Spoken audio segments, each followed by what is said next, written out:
Welcome, beta. We are starting relations.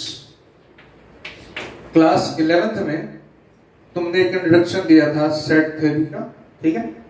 Set से तुमने काफी कुछ समझा और रिलेशंस का भी इंट्रोडक्शन लिया था। अब मैं क्लास 11th को एग्जैक्टली रिकॉल कर रहा हूं तो मैं बोर नहीं करूंगा, मैं एक तरीके से बात लेता हूं, एक सीधा सा। अगर तुम सीनियर बच्चे हो गए हो तो तुम कहोगे सर थोड़ी बड़ी बात करो, तो चलो बड़ी बात करते हैं, ठीक है? देखो, सेट तो तुम समझ गए। ये सपोज करो ये ए सेट है और ये बी सेट है। बी सेट में ऑल पीपल ऑफ कोटा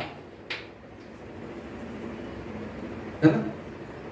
अब तुमको इसमें क्या है? अच्छा, ए सेट में एक चीज डाल देता हूं, पीपल ऑफ कोटा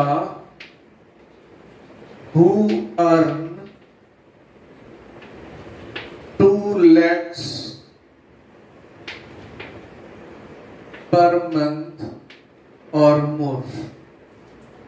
अब समझो सीधी सीधी सी बात, सेट बी जो है उसमें सारे लोग कोटा के हैं, ए में वो लोगों की बात की जा रही है जिनकी पर मंथ सैलरी 2 लाख या ज्यादा है।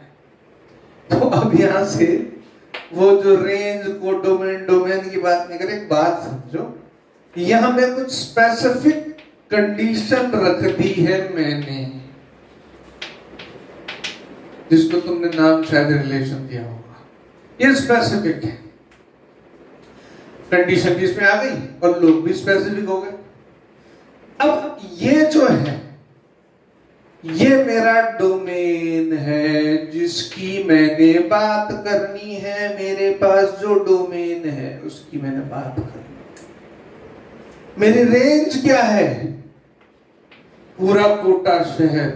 मैं पूरा कोटा शहर का सर्वे करूंगा तभी पता चलेगा ना भाई। अब ब्लैक में नहीं होता, देखो उसका पता है ना? अब रेंज क्या है मेरी? पूरा कोटा शहर। इसमें से सभी लोग तो नहीं होंगे, मेरे को कुछ लोग मिलेंगे। इसमें सपोज मैंने ले लिए, मेरे पास एम नंबर है, इसमें एन है टोटल, और मुझे मिले एन डैश। तो जो एम नंबर है वो मेरा क्या है? डोमेन है। जो एन नंबर है वो मेरी रेंज है, और जो एन डैश है वो मेरा कोडोमेन है। अब तुम्हें सारी बात शायद याद आ गई हो। सेट का मतलब क्या? Collection of elements. ये ए और ये बी, कलेक्शन ऑफ एलिमेंट्स। इसमें कुछ है, इसमें कुछ है, बराबर।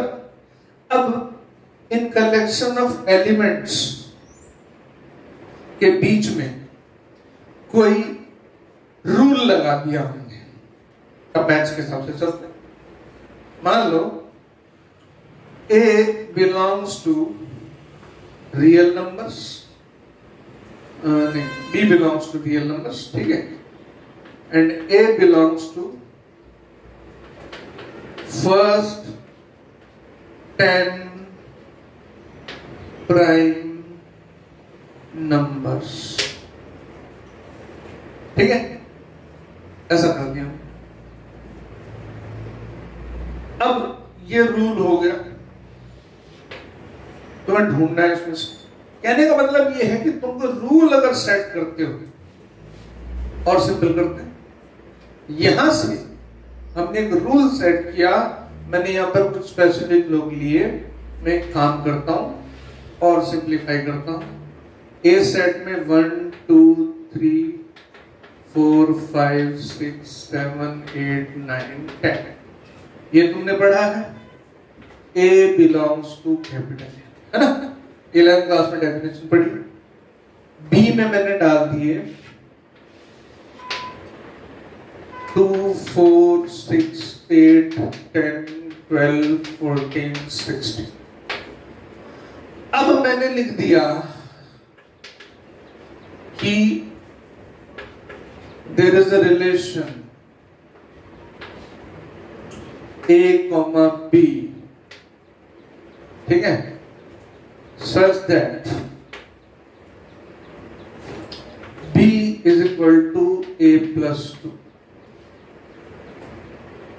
अब तुम क्या करोगे? यहां से रिलेशन निकालोगे। A उठाओगे, 1 उठाया, 2 ऐड किया, 3 आया, नहीं है इसमें। फिर 2 उठाया, 2 लिया, 4 है, बिठा दिया रिलेशन। फिर ये उठाया 3 + 2 5 नहीं है। फिर उठाया, इस तरह से हम करते गए तो कुछ यहां से इधर, कुछ यहां से इधर, कुछ का बन गया रिलेशन, कुछ का नहीं बना। ठीक, अच्छा बनाना है तो एक काम कर दो, सारे ऑड नंबर जो मैंने छुपा रखे थे वो बिठा दो। अपने घर की बात है ना भाई, तो 1 से 16 तक सारे नंबर डाल दो, तो इधर हर एक नंबर का कुछ ना कुछ रिलेशन वहां पर सेटअप हो जाएगा। रूल को फॉलो करेगा। कहने का सिंपल सा, कोई ज्यादा कॉम्प्लिकेशन नहीं है। रिलेशन का मतलब क्या है? हमारे पास 2 सेट होते हैं, set A, set B. Set A में हमारे पास कुछ एलिमेंट्स होते हैं, सेट बी में कुछ एलिमेंट्स होते हैं। अब रिलेशन एक रूल है जो सेट ए के सारे एलिमेंट्स को सेट बी से रिलेट कर रहा है। सेट ए के सारे, ध्यान देना, सेट बी के सारे जरूरी नहीं है, ये ध्यान देने वाली बात है। सेट ए के सारे एलिमेंट सेट बी से रिलेट होने किसी रूल के जरिए सेट बी के जो सारे एलिमेंट हैं वो रेंज है। हमारा सर्वे का, एक शहर में सर्वे करने गए तो रेंज कौन सी है? पूरा शहर है, करोड़पतियों का घर भी है, मिडिल क्लास का भी है, झुग्गी झोपड़ी वालों का भी है, और उससे नीचे रहने वालों का भी है, फुटपाथ पे रहने वालों का भी रेंज हो गई। अब हमने तो ढूंढना है करोड़पति या लखपति, तो ये हमारी एक की कंडीशन, यहां से कंडीशन आ जाती है। ध्यान देना, तुमने इस पे शायद ध्यान ना दिया हो कि सेट ए लिखते के साथ ही कंडीशन का एक आइडिया हो जाता है। जेई में कुछ क्वेश्चंस तुम्हें ऐसे मिलेंगे, कई बार मैं आगे एग्जांपल दूंगा, जब कंडीशन का आइडिया हमें हो जाता है सेट ए देख करके। तो सेट ए से सेट बी की तरफ हम एक रिलेशन सेटअप करते हैं। सेट ए हमारा डोमेन है जिसकी बात करनी है, रेंज ये रही जहां तक बात करनी है। को डोमेन कौन है? जो डोमेन का भाई है, डोमेन का असिस्टेंट कह लो। डोमेन ने बोला ये कर, उसने कहा ये ले, तो को डोमेन कौन हुआ? डोमेन का असिस्टेंट जो सर्वे करके ढूंढ के लाया। ये सिंपल सा लेमैन डेफिनेशन मैंने रिलेशन की तुम्हें दी। मैं ज्यादा टेक्निकल नहीं हो रहा इसमें। 11th भी तुम्हें दिमाग में क्लिक कर रही होगी, जो सेट्स या कुछ पढ़ा उसमें सब कुछ रिलेशंस बेसिक लेवल पे। बुकिश नहीं होने, मैथ्स में तो बुकिश होने का मतलब नहीं। एकदम लेमैन तरीके से समझो, आराम से अपने आप से एग्जांपल बना के देखो। एक बार इंट्रोडक्शन स्टार्ट होगा, फैंटास्टिक। नेक्स्ट सेक्शन में हम डेफिनेटली इनकी जो डेफिनेशंस हैं उनके जरिए हमें जाना होगा। डेफिनेटली जैसे हमने अल्फाबेट भी सीखे थे, लैंग्वेज सीखी थी, तो अल्फाबेट तरीके से सीखी थी, ग्रामर सीखी थी। अब की मैथमेटिक्स में या आपकी जो साइंस तुम पढ़ोगे उसमें ये है कि जैसे हमने ग्रामर सर्टेन रूल से पढ़ी सीखी थी, कुछ चीजें हमने एज इट इज रटनी थी, माननी थी, याद करनी थी, प्रैक्टिस करना था, वैसा यहाँ पे भी होगा। लेकिन एक अंडरस्टैंडिंग लेवल हमारा डेवलप हुआ, तो हम अब अपने तरीके से भी समझ सकते हैं। मेरी कोशिश यही होती है कि बच्चों को मैं ऐसे इंस्पायर करूं कि तुम पहले अपने तरीके से सोचना शुरू करो, फिर मैं तुम्हें डेफिनेशंस बताऊं।